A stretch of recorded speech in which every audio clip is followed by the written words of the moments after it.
પહેલા તમને કહી દઉં કે હું સૂજી ઘણી વખત શેકી રાખું. આ સૂજીને મેં ઘીમાં શેકી રાખી છે. માટે આટલા સિંગદાણા લીધા અને પાન ફ્રેશ નથી એટલે મેં સુકાઈ રાખ્યા છે. એ છે એક કાંદો અને ટમેટું લઈ લીધું છે. આટલા જો લીલા વટાણા લીધા આવી ગયા એટલે હવે એને બહાર કાઢી અને વટાણાના કાંદાથી ઢાંકી દેવાના છે. એને મિક્સ કરી લઉં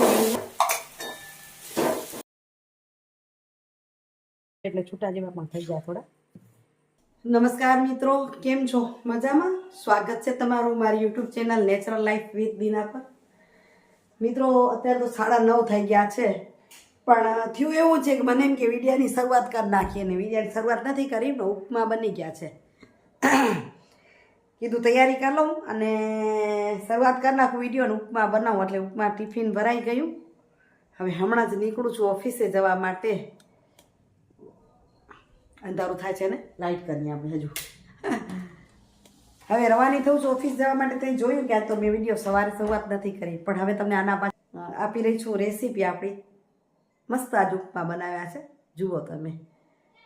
ઘીમાં શેકેલી સૂજી અને એના પછી તેલમાં વઘાર કરેલો. ને તમે કઈ રીતે કરો એ કમેન્ટ કરીને કહેજો મને.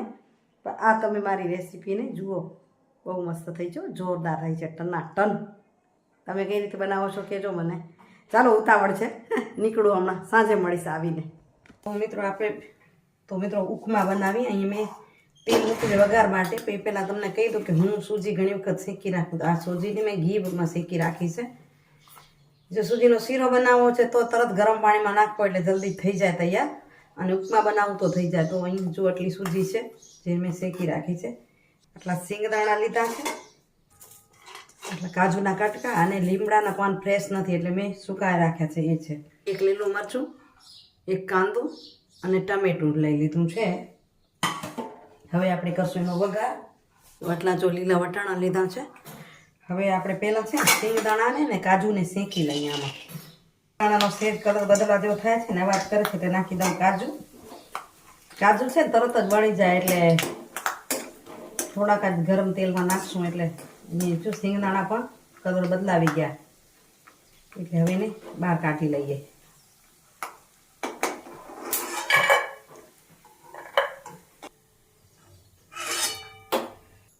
સિંગદાણા કાઢી લીધા. એમાં આપણે નાખશું થોડીક રાઈ નાખશું. રાઈ બરાબર ફૂટી જશે એટલે જીરું, સેજ હિંગ, 2 લવિંગ, એના પર નાખશું મરચાં અને વટાણા. વટાણા તેલમાં ચડી જાય આપણે જોઈશું. ગેસની ફ્લેમ ધીમી, નહીં તો વટાણા ફટફટ કરીને ઉડવા મળશે. ફૂલીને વટાણા ઉડવાની તૈયાર થાય એના પર નાખી દઈ કાંદો એટલે થોડું નીચે ચડી જાય. વટાણાના કાંદાથી ઢાંકી દેવાના છે તાકી ઉડે નહીં અને તેલને તો ઉડાડે નહીં. સ્વાદ અનુસાર નમક નાખી દઈ અને હવે એને ચલાવી. ડુંગળી ચડી જાય એટલી વાર. તે કાંદાનો કલર બદલે એટલે ચડાવશું. હવે આપણો લીમડો સૂકો છે એટલે હવે નાખવું. તો પેલો જ નાખી તેલમાં તો બળી જાય.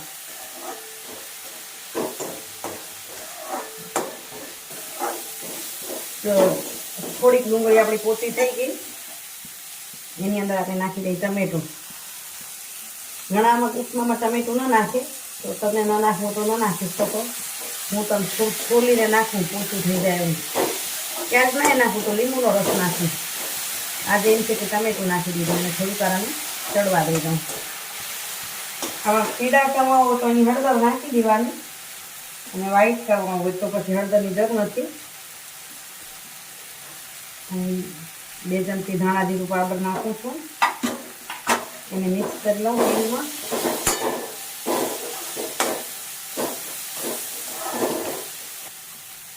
હવે આની અંદર નાખી દઈએ સૂજી જે આપણે પહેલેથી આગળથી શેકી રાખી છે, અને મિક્સ કરી લઈએ. અને આપણી જેટલી સૂજી છે એનાથી થોડુંક ઉપમામાં ઓછું નાખાય. શીરોમાં 3 ગણું જોઈએ એટલે શીરો ઢીલો થઈ જાય, અને આ થોડી છૂટી થાય એ પ્રમાણે આપણે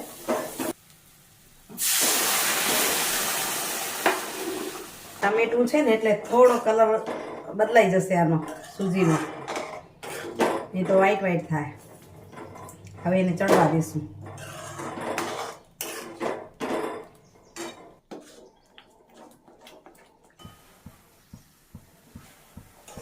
ધીમા તપે એકાદી વખત આમ હાથ હલાવશું, નીચે બેસી ન જાય જોશું. ચડી જશે ત્યારે પોતે કઢાઈ મૂકશે. જો કઢાઈ મૂકવાની તૈયારી થઈ ગઈ છે. ઉપમા આપણા તૈયાર થઈ ગયા છે. સેજ ઢીલા રાખ્યા છે એટલા માટે કે મને ટિફિનમાં ખાવા છે. જો તમને હમણાં જ ખાવા આવે તો આનાથી થોડુંક પાણી ઓછું નાખવાનું, તો જેથી છૂટા છૂટા લાગે. જો છે ને, હવે એની ઉપર નાખી દઈએ. આ છે ને હું અલગ લઈ લઉં તો ચાલે, નહીં તો આમાં કરંચી નહીં. જો તમને ખાવા હોય ત્યારે જ નાખી તો સરસ રહે. તો હું હવે ટિફિનમાં લઈ જઈશ એટલે નાખી દઈશ. કરંચી ખાવા હોય ને તો એના ઉપર આ રેડીને અત્યારે જ ખાવાના આ રીતે એના ઉપર નાખીને તરત ખાવે સરસ લાગે. એને મિક્સ કરવાનું એટલે આપણા ઉપમા થઈ જશે તૈયાર. તો જો ઉપમા સરસ થઈ ગયા તૈયાર. જો ઠરે એટલે છૂટા જેવા પણ થઈ ગયા થોડા. ગરમ ગરમ ખાવાની મજા આવે, પણ આજ મને લઈ જવું છે ટિફિનમાં. તો ભરી લો ટિફિન.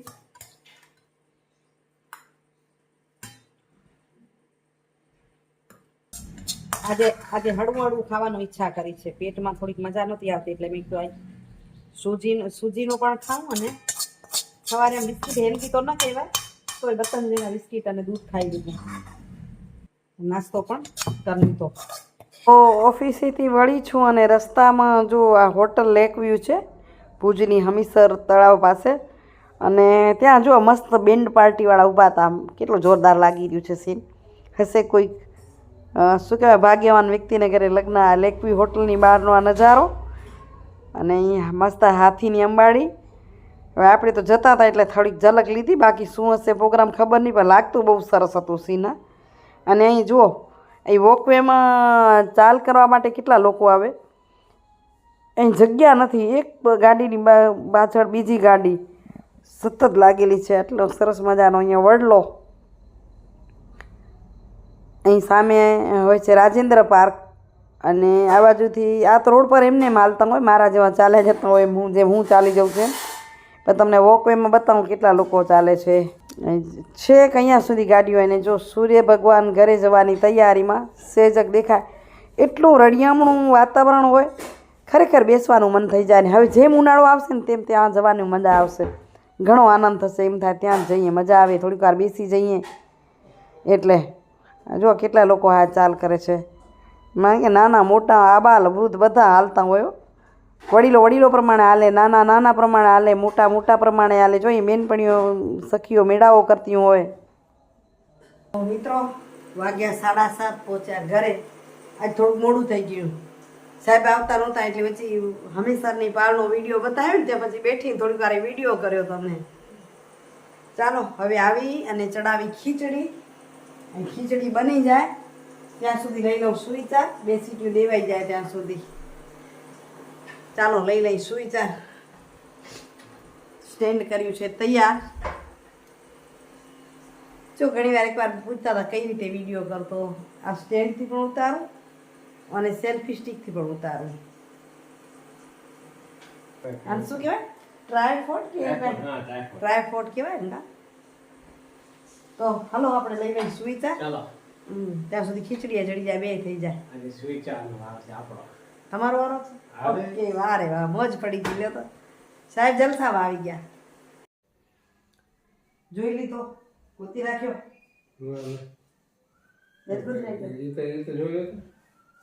સુવિચાર પહેલો તમે શરૂઆત કરો એટલે, કારણ કે ઓલરેડી થોડુંક મોડું છે એટલે આપણે સમયસર આજે વિડીયો નાખવો છે. સમયસર વિડીયો નાખવો તો સમયસર બોલવું પડે તમને. સુવિચાર ચાલો. હા, શું કહેશો? કામને ધ્યાન પર, કામનું ધ્યાન. હાલ कमाने पर ध्यान दो, जमाने पर नहीं. बुरा वक्त आएगा ना, पैसा साथ देगा, जमाना साथ देगा नहीं कभी भी. इसलिए कहा है कि पैसा परमेश्वर है. जमाना तो आज कुछ न कुछ बोलता रहता है. गुजराती में कहीं तो कमावा पर ध्यान दो, जमाना पर नहीं. जमाना पर नहीं. જો કમાશો તો હાથમાં પૈસો હશે તો એ રૂપિયા તમને કામ આવશે. કામ આવશે. અને પૈસા હોય ને તો લોકો સગા થાય હો. નહીં તો દૂર દૂર જ રહે. એટલે જમાનો આપણાથી દૂર હાલ્યો જાય. એટલે કમાવા પર ધ્યાન દઈએ એ જે કહે છે એ. તો જો કમાણી નહીં હોય તો લોકો ગમે તે બોલશે. એટલે એ વાત સાચી કે કમાવા પર ધ્યાન દો, જમાના પર નહીં. આજે હું પણ કારણ કે મેં દિવસે જોઈ નથી રાખ્યો એટલે આમાં જોઈને જ બોલું કે વ્યક્તિત્વ અને વ્યવહારને પણ પોતાની વાણી છે, જે કલમ કે જીભના ઉપયોગ વગર પણ અંતકરણે સ્પર્શી જાય છે. બરાબર ને? વ્યક્તિ હોય અને વ્યક્તિનો જે વ્યવહાર છે ને એને તમને અનુભવો થાય. એ વાણી મતલબ તમને પોતાને એવું થાય કે એનું વ્યક્તિત્વ કેવું છે, અને એનું જે વ્યક્તિત્વ છે જે એ તમારી સાથે જે વ્યવહાર કરે ને એ તમારા અંતકરણે સ્પર્શી જાય. બિલકુલ સાચી વાત છે. સાહેબે ગુતી રાખ્યો તો એટલે હું બોલી દીધો. સાહેબે ટૂંકો બોલ્યો, મેં લાંબો બોલ્યો. બરાબર ને? વ્યક્તિનો વ્યવહાર છે ને એ એની ઓળખ છે. અને બિલકુલ સાચી વાત છે. તમારી સાથે કેવું બોલે છે, શું કરે છે ને કેવો વ્યવહાર કરે છે. તમે બધાએ ઘણી બધી કમેન્ટો કરી, એટલે બહુ જ સારી કમેન્ટ કરી છે. ખૂબ ખૂબ ધન્યવાદ આપી રહી છું. જેમને પણ જે કંઈ લાગ્યું, હું તમને નથી કહેતી કે તમે ખરાબ કે ખોટા, પણ બીજી વ્યક્તિને પણ ખરાબ લાગે એવી મહેરબાની કરી કમેન્ટ ના કરશો. બહુ જ સારું છે. જિંદગી બહુ જ સારી ચાલી રહી છે અને એમાં જ મજા છે. અને હું તો એમ કહી શકું કે જો બધાય તમારાથી ખુશ છે તો તમે જીવનમાં ઘણું બધું સમાધાન કર્યું છે. હશે જવા દો, બાંધછોડ કરી છે, સમાધાન કર્યું છે, એટલે લોકો તમારાથી ખુશ છે. અને બાંધછોડ કરવાની લોકો ખુશ છે, વાંધો નથી. જેહી હે તો જિંદગી. જ્યોતિબેને આ સરસ મજાની કમેન્ટ કરી છે.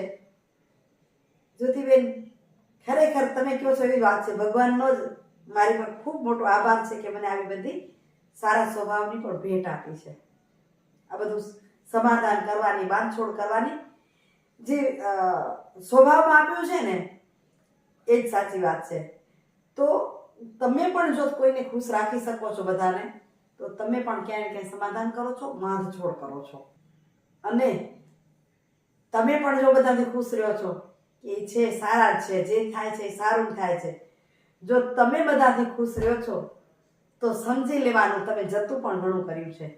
જવા દે ને, હશે. અને આ કરીએ તો ખરેખર સુખી છીએ. પછી બીજી વાતો પર ધ્યાન ન દેવાનું, જતું કરી રાખવાનું. જેમ એમને કીધું કે કમાને પર ધ્યાન દો, જમાને પર નહીં. જમાને પર નહીં. કમાવામાં ખાલી રૂપિયા જરૂરી નથી, તમે જસ પણ કમાઈ શકો,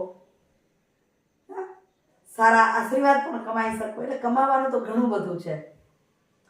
તો જસ, માન, કીર્તિ એ પણ કમાઈ શકાય. એ મળે તો એ ઘણું છે. ચાલો, ખીચડી લગભગ થઈ જવા આવી હશે. ભગવાનનો દીવાબત્તી કરી લઈએ. સાહેબ તમે દીવાબત્તી કરો ને, હું વિડીયો એડિટિંગ કરું. અહીં વિડીયોનું કરું છું એન્ડિંગ. આજનો વિડીયો કેવો લાગ્યો? સારો લાગ્યો ને? સારો લાગ્યો તો લાઈક કરજો, વધુ ને વધુ શેર કરજો. ચેનલ પર નવા હો તો સબસ્ક્રાઈબ કરવાનું ન ભૂલજો. ફરી મળું સરસ મજાના વિડીયો સાથે. ત્યાં સુધી આપ સૌને જય શ્રી કૃષ્ણ, જય જય ગરવી ગુજરાત, જય ભારત અને જય હિન્દ. Bye bye. તમે પેલો દ્વારકાધીશ કેવો તો કહી દો. હા, જય દ્વારકાધીશ. માગે 20 આપે મારા જય દ્વારકાધીશ. નહીં તો બાય બાય કહું ને પછી એને સાંભળે દ્વારકાધીશ. સાચી વાત હો. તો બાય બાય. હરિઓમ. જય માતાજી. જય માતાજી. જય માતા.